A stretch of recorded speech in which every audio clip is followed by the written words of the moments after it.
Some of the vehicles from those South Korean automakers are simply too easy to steal. Hyundai and Kia vehicles that use physical ignition keys are so easy to steal, needing nothing more specialized than a USB cable, that major US auto insurance companies have started to refuse to cover them. So far, this appears to be a trend isolated to Columbus and Denver, Ohio, but it is spreading. Progressive released a media statement in which it confirmed that it would not be issuing new auto insurance policies to certain Hyundai and Kia models within certain American cities.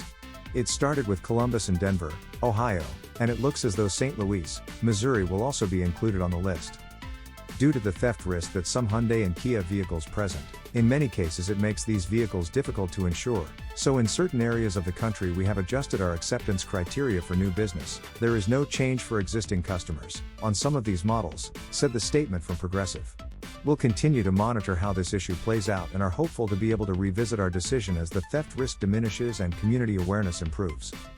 At the time of the writing of this article, State Farm had yet to release a media statement on the subject, but upon request, it referenced crime and auto insurance rate resources, with which the conclusion could be drawn that some models of Hyundai and Kia vehicles are too easy to steal to be insurable.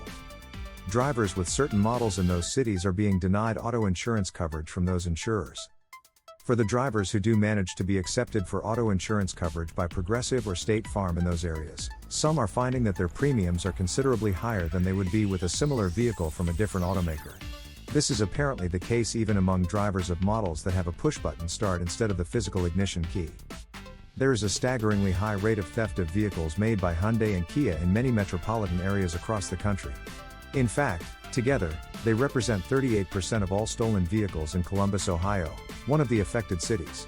In Los Angeles, California, that figure is closer to 20%. That said, the LAPD has issued an alert to owners of those types of vehicle, recommending that they install GPS trackers, battery disconnects, steering wheel locks, or other types of theft deterrent. Thank you for following LIN. Make sure to hit subscribe and sign up for our weekly newsletter today.